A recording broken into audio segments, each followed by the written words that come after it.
이거 그 한우 꽃등심이지? 얼만데? 걱정 마요. 반값밖에 안 돼. 한우가 반값이라면 눈이 번쩍 뜨일 겁니다. 아파트가 반값이라면 얼마나 더 솔깃할까요? 입지가 강남에 가깝고 분양가도 시세의 절반이라 이른바 반값 아파트로 불리는 이 토지 임대부 주택의 사전 예약이 진행됐습니다. 진짜 반값 맞는지 좀 따져보도록 할게요. 이재문 창조도시경제연구소장 나오셨습니다. 소장님, 안녕하십니까? 네, 안녕하십니까? 서울의 반값 아파트라니 이런 거 좀 미리 알려주시지. 진즉 불러주셨으면 좋은 정보를 드렸을 텐데 조금 아쉽습니다. 이 반값 아파트라는 게 대체 뭐 어디에 등장한 겁니까? 이제 강동구 고덕에 이제 등장하죠. 이제 강일 3단지로 이제 불려지고 있는데요. 네. 서울 강남에서는 조금 이제 접근성이 좀 멀리 있죠. 외곽에 있다 보니까 이제 하남 미사하고 이제 인접해 있는 지역입니다. 네. 반값 아파트라고 불리는데 일단 사전 예약이 어제 오늘 일단 마감은 됐고요. 예, 아직까지 특별 공급이 네. 이제 오후 5시까지 이제 신청했습니다. 네, 이제 일단 마감이 됐고. 네, 이제 청약률이 이제 예약률이 이제 나올 겁니다. 예, 그건 아직 안 나왔고. 네, 아직은 이제 네. 안 나왔습니다. 자, 일단 분양가가 3억 5천만 원 정도로 일단은 추정치입니다. 이게 확정되는 건 언젠가요? 이제 본 청약이 26년 8월에 돼 있기 때문에 네. 2026년 8월에 이제 청약 금액하고 그다음에 이제 토지 임대료의 확정 금액이 이제 나올 겁니다. 네. 그리고 평형이 59제곱미터면 한 옛날 단위로 치면은 25평 25평 정도 되죠. 25평 정도. 규모가 500호. 여기 특별 물량이라고 했으니까 주로 뭐 신혼부부. 신혼부부, 청년, 청년? 그다음에 생애 최초자가 네. 이제 한 400세대 정도 이제 분양이 되는 거고요. 예. 특히 이제 청년 중에서는 1인 청년도 이제 예약을 하게끔 돼 있습니다. 네, 그 3억 5,500만 원 정도로 분양가가 추정된다고 했는데 이게 주변 시세와 비교하면은 어느 정도 수준이라고 봐야 될까요? 뭐 주변 시세하고 저는 비슷하다고 이제 보고 있습니다. 근데 이제 여기에 토지가 빠져 있는 금액, 건물만의 가격이기 때문에 네. 이제 건물만의 가격으로 놓고 봤을 때는 정확하게 반값보다는 한 60% 네. 전후가 되지 않을까 그렇게 생각하고 있습니다. 그러니까 주변 같은 평수 아파트와 비교했을 때 네. 한 60% 정도 수준이다. 어쨌든 이게 서울 뭐 외곽에 있긴 합니다만 어쨌든 그래도 서울 아파트인데 어떻게 그 정도의 반값으로 나올 수 있었는지. 그게 일단 궁금하네요. 말씀드린 대로 네. 토지를 임대로 하기 때문에 토지 소유를 하지 않습니다. 그러니까 보통 이제 저희가 주택을 특히 아파트를 구입할 때에는 네. 토지와 건물을 같이 이제 구입을 하고 또 이제 주로 이제 건축비가 절반 정도 들어가면 토지 비용도 이제 절반 정도가 들어가는데 토지 비용이 빠졌기 때문에 네. 건물만 이제 사는 거기 때문에 이제 그렇게 가격이 책정된 겁니다. 그러니까 말씀하신 게 이제 토지 임대부 주택의 개념을 설명을 해주신 것 같은데 네. 토지는 그러니까 정부 네. SH 네. 서울주택도시공사가 가져가고 네. 건물만 분양한다는 거예요? 네. 그러면 저게 내 집 맞습니까? 자가주택인 건 맞아요? 자가주택의 개념이 이제 절반은 맞고 절반은 틀리다라고 봐야죠. 왜냐하면 이제 토지가 공공의 소유고 그다음에 이제 주택 같은 경우는 이제 개인이 소유를 하고 있기 때문에 개인이 소유하고 있는 주택 건물 부분에 대해서만 권리를 행사할 수 있게 됩니다. 그래서 이제 토지는 지상권이 설정된다고 봐야 되기 때문에 지상권이 설정된 건물 소유를 하게 되니 이제 반 정도의 소유만 한다라고 봐야죠. 어쨌든 뭐 재산세 이런 건 다 나올 거 아니에요? 재산세, 취득세 다 부담합니다. 예, 그러면 재산세, 취득세 내고 분양가 3억 5천만 원 그거 내면 끝인가요? 돈 아니죠. 내면? 이제 토지를 임대했기 때문에 토지 임대에 따르는 매월 임대료를 지급을 해야 되는데 현재 이제 책정된 금액으로는 이제 40만 원 정도가 돼 있는데요. 예. 우리가 토지를 사고 팔을 때에는 일반적으로 부가세가 발생되지 않습니다.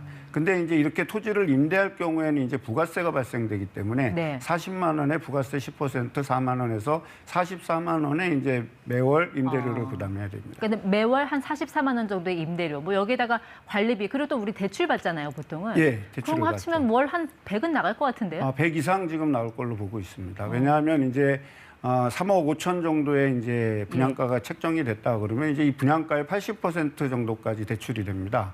그리고 이 대출을 냈을 때 이율이 1.9%에서 3% 내외에 이제 이율이 책정된다라고 봤을 때 네. 40년 만기로 했을 때 원리금 상환으로 따진다면 한 70에서 80만 원 정도 나오거든요. 여기에다가 토지 임대료 44만 원 얹고 네. 거기다 관리비 이렇게 내고 한다 그러면 100만 원이 훌쩍 넘어가는 금액이 되지 않을까 생각하고. 여기는 제가 살고 싶으면 뭐 무한정 살 수 있는 겁니까? 겁니까? 40년까지는 이제 살 수 있고요. 더 살고 네. 싶다라면 40년 됐을 때 이제 그 거주하고 있는 건물 소유자분들의 75% 이상이 동의를 했을 경우에는 네. 40년을 더 살 수 있는 이제 구조로 만들어져 있습니다. 그래서 여기서 드는 의문이 네. 이게 정말 반값 아파트가 맞냐라는 거죠. 왜냐하면 월 40만 원씩 임대료를 내면서 40년을 살았다고 하면 대체 얼마를 제가 내는 겁니까? 일단 그것부터 계산을 해봐야 될 것 같은데요. 그러니까 이제 토지 임대료를 계산했을 때 이제 뭐 물가 상승이라든지 2년 단위로 지금 이제 인상하게끔 계산돼 있는데요. 예. 그거를 빼놓고서라도 현재 40만 원으로만 계산해도 40년 동안 토지 임대료를 낸다 그러면 2억 원을 부담하게 되거든요. 그러니까 사실상 이거를 3억 5천이 아니라 5억 5천에 분양받는 거나 마찬가지잖아요. 그렇죠. 이제 매달 부담을 해야 되는 상황인데 네. 이제 절반의 집을 갖고 있는 건물 소유권을 갖고 있지만 토지는 계속 임대료를 지급해야 되는데 그 토지 임대료를 집어넣으면 그 500세대를 계산하게 되면 1,000억이거든요. 네. 그러니까 1,000억의 임대료를 내는 겁니다.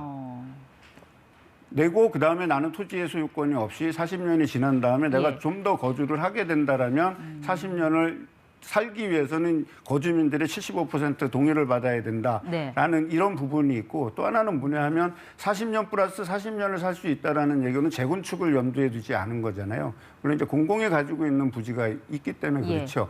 물론 재건축도 쉽지 않겠지만 이제 그런 부분이 있을 때 과연 이런 이해 당사자들의 어떤 의견 조율을 어떻게 네. 할지에 대한 거는 너무 먼 미래의 얘기라 이제 뭐 차차 좀 대비를 세우지 않을까 생각합니다. 그러니까 이게 땅을 갖지 못하고 건물만 사는 사람 입장에서는 재산권의 행사를 할 수 없기 때문에 말씀하신 대로 그런 재건축 이슈 같은 게 나올 때마다 굉장히 싸움이 많을 거란 말이죠. 네, 그런 당연히 것도, 이제 네. 분쟁이 예고돼 있고요. 그다음에 소유권에 대한 완전한 소유권을 우리 소비자들은 많이 추구하지 않습니까? 또 개념 자체가 그렇게 돼 있는데 이것이 반쪽의 소유권을 갖고 있다 네. 보니까 소유권과 관련돼 있는 권리 행사를 하는 데에도 상당히 네. 문제가 있고 또한 담보라든지 이런 제한 물권을 설정한다든지 할 때에도 건물만 가지고 있기 때문에 상당히 저평가될 수 있는 우려가 있습니다.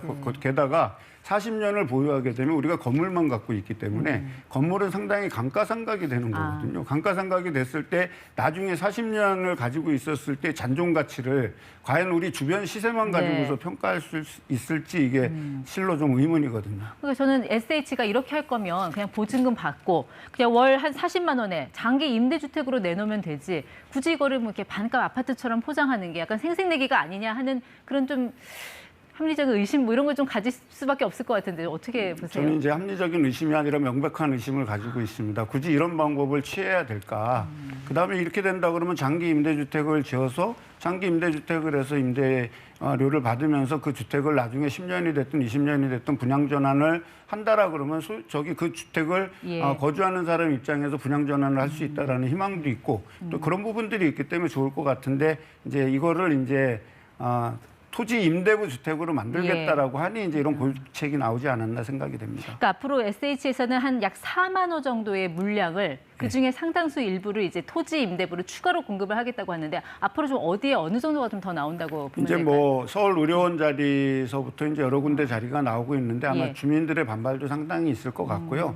그렇다면 이제 주민들의 반발이 심하지 않은 제3기 신도시의 다른 지역에 일부에 이제 도입될 확률이 가장 높다라고 보고 있습니다. 네. 그럼 이런 토지 임대부 주택을 내가 갖고 있다가 중간에 팔 수도 있습니까? 다른 사람한테? 현재까지는 이제 그 LH공사에게만 팔 수 있습니다. 환매 조건부로 계약이 되기 때문에 물론 네. 이제 SH공사에서는 그 조건을 조금 바꿔서 나중에 일반 개인 간의 거래도 예. 자유롭게 할 수 있게끔 하겠다라는 어떤 얘기는 하고 있지만 현행법상 네. 지금 팔 수 있는 것은 LH공사에게만 팔 수 있습니다. 그럼 파는 가격은 누가 정합니까? 얼마에 이제 팔지? LH공사하고 그다음에 이제 소유자들끼리 이제 지정한 감정평가법인이라든지 이제 이런 네. 부분들이 현재 시가와 거래 가격들을 이제 해서 감정평가 가액이 나오게 되면 이제 그 가격으로 이제 판매가 될 소지가 있습니다. 과거에는 개인 간의 거래를 열어놨었잖아요. 근데 왜 환매 조건부로 바꾼 건가요?